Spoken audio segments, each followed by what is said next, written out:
Hello everyone, welcome to the online class for 3ds Max Basic Modeling. I'm your instructor, Li Ruijing. In this lesson, we will create the windows and door for the house. The window on the side of the house, although it looks like a small model, actually requires very flexible operations to achieve the final effect. Let's try it together. First, let's create the side window. Press L to go to the left view. Find the circle in the splines menu. Create a circle spline in the viewport. Then select the rectangle in the splines. Create a rectangle. Note that the width of the rectangle should be the same as the diameter of the circle. By this, we can combine them into a semicircular window. After creating them, adjust the overall shape. Make the entire shape match the position of the window in the concept art. You can also use scale to adjust the size. It's also the method to match the concept art. The length of the rectangle can also be scaled. Now, the main task is to adjust the window size based on the concept art.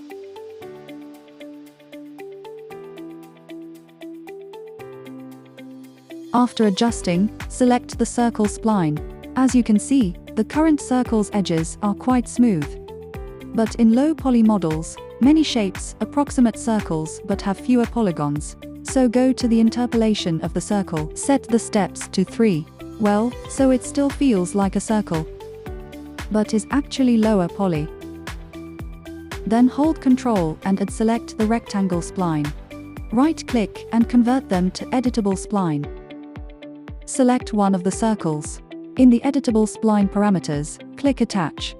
Then, click the rectangle. Attach the rectangle to it. Go to the segment sub-object level of the editable spline. Select the extra segments and delete them. Keep only the shape of the outline. See, doesn't this look like the outline of an arched window now? Go to the vertex level. Select all the vertices of the upper half of the circle. The position where my mouse is pointing now is the snap toggle. Shortcut key is S. First, right-click the snap toggle to open its properties. Check if vertex is selected. Then turn on the snap toggle. Now move the vertices in our viewport. This will perfectly align the points where the semicircle and rectangle should intersect. After use, turn off the snap toggle. Take a look. Now, the two vertices are overlap, but they can be pulled apart, indicating they are disconnected. So we need to select these overlapping vertices. In the spline panel, find Weld. Click the Weld button. Check again. The two overlapping vertices are now welded together. After welding, check the boxes in the rendering section. Enable in Renderer and enable in Viewport. Change the cross section to rectangle. Press F3 to turn off wireframe display. Deselect the spline's sub-object level. Drag the entire spline out. Then adjust the length of the rectangle. This is the thickness of our arched window. Check if it matches the concept art. Once confirmed, right-click and convert to editable poly. Press L to go to the left view. Find Effect Pivot only in the hierarchy panel. Click Center to object. Then turn off Effect Pivot only and return to the Modify panel. Then set its Y-axis coordinate to 0. This places the window centered on the side wall. Press R to activate the Scale Coordinate axis. Hold Shift and drag the entire object. Use the method of scaling and copying to copy a new model instance. This will be the window's inner frame. Then we can select the upper vertices and align them to the position of the window's outer frame. OK, now deselect the inner frame's sub-object level. Select the outer frame. Press Alternate plus X to make the outer frame transparent. Rotate the view to check. Then select the inner frame. This ring face is hidden inside the outer frame, so we can use ring selection for the edges, then press Delete to remove the edges. This way, the faces hidden inside the outer frame, which are invisible, are deleted. After finishing this, select the entire inner frame element. Scale it thinner along the X-axis. Then turn off the transparency for the outer frame. Press M to open the material editor. Assign a gray material and a black wireframe color. Check if the overall shape matches the concept art. Okay, perhaps the inner frame needs to be thicker. So let's scale the inner frame overall again. After scaling, continue to use vertex selection to align it to the outer frame.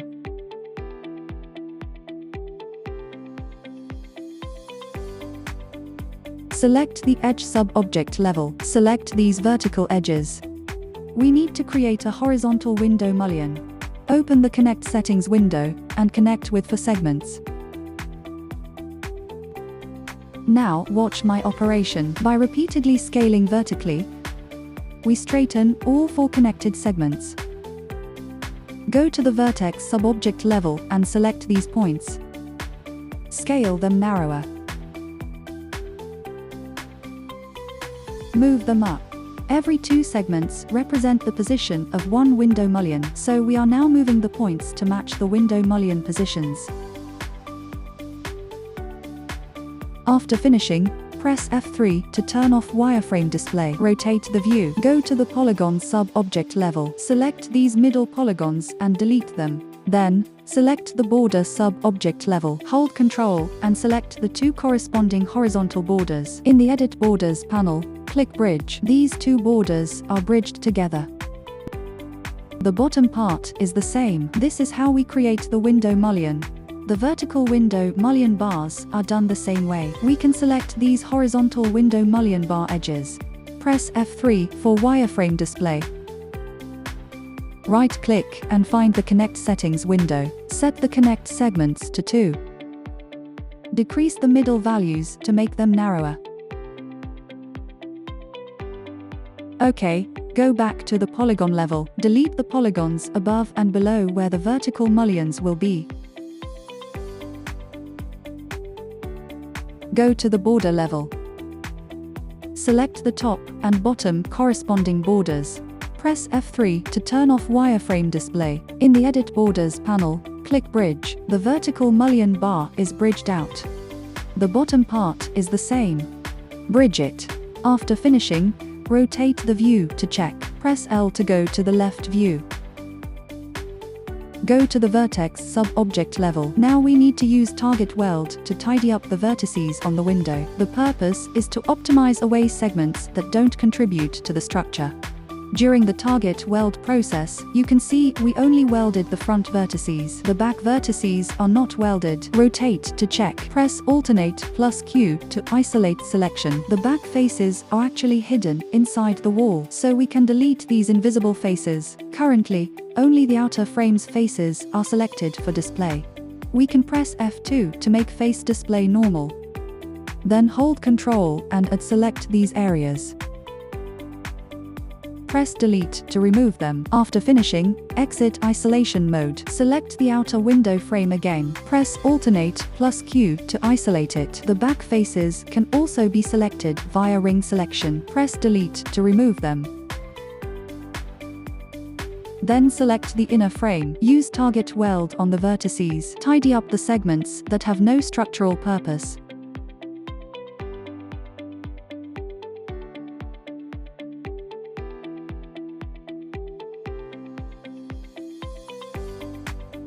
OK, now press F3 to turn off wireframe display. Select the outer window frame. Click Attach. Attach the inner frame and outer frame together. Now, we can position the complete window model onto the wall. And that's how we create the side window. OK, now let's create the front circular window. Press F to go to the front view. Find the tube in the standard primitives. Check AutoGrid. Drag out a tube on the front wall surface. Rotate to check. Turn off the height segments for the tube. Change the sides to 18. That looks appropriate for now. Adjust the inner radius. Rotate to see if it's suitable. When satisfied, right-click and convert to Editable Poly. Double-click to select the loop of edges on the bottom left. We can use chamfer to create a notch position. Set the chamfer segments to 0. We only need 2 segments. Then adjust the distance. Click the checkmark to confirm. Rotate to check. Press F3 for wireframe. Select these 2 outer segments. Press R to scale them overall. Then use ring selection on this loop of edges and delete them. For the notch in the upper right, we can ring select these edges. Right-click and find Connect. Connect to create a new segment. Click OK. Then ring select the segmented edges. Press Delete to remove them. Now, the 2 notch positions are created. After finishing, press Alternate plus Q to isolate it. Ring select the edges on the back. These are invisible faces. Press Delete to remove them. The notch areas need to be bridged to create a face. Select the corresponding 2 edges, then click Bridge to create a new face.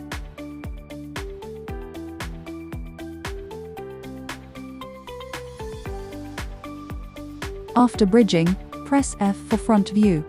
Exit isolation mode. OK, now we need to create the mullion inside the window. In Standard Primitives, select the box. Drag out a box. While dragging, you can rotate the viewport to see the height being dragged out. After dragging, hold Ctrl and select the window, then assign them a gray material and a black wireframe color. Select this horizontal mullion bar, set its x-axis coordinate to 0. This centers it in the middle of the window. Right-click and convert to editable poly. Press Alternate plus Q to isolate it. Select all the invisible faces. Exit isolation. The selected faces are indeed invisible. Click Delete to remove them. Then lengthen our entire model a bit, so the horizontal window mullion intersects inside the circular window. Now select both models. Drag them a bit in the y-axis direction, so they also intersect into the wall. OK, now select the horizontal window mullion. Turn on Angle Snap toggle. Hold Shift and rotate to copy a vertical window mullion. Then attach the circular window and the 2 mullion bars into one model. This completes our circular window. Switch to the Concept Art's viewpoint to check. The Attach button is still active. Turn it off. The circular window and the wavy roof feel a bit small. Select both of them and scale them up uniformly. Now, let's create the door opening. The basic shape of the door opening was made during the project's initial blocking phase. Go to the polygon level. Right-click and find the bevel settings window. Set the height to 0. Adjust the outline amount to a negative value. Scale out the approximate position of the door opening. Click the checkmark to confirm. Find the Extrude settings window. Extrude it inward. Press L for left view. The extrusion depth should match the depth of our door opening itself. When rotated to the front, you'll see the extruded face is invisible, so we can delete this face. F3 for wireframe display. Select the lower part of these faces. When selecting, you might select faces on the back and bottom. Press F3 to turn off wireframe. Look at the back and bottom faces. They are also invisible faces. You can delete them as well. Press F for front view. Go to the vertex level. Select these 2 slanted points at the bottom. Set their z-axis coordinate to 0. Look, the basic form of the door opening appears. The shape inside the door opening at the top is an arch, so more operations are needed. Select these 3 edges and open the chamfer settings window.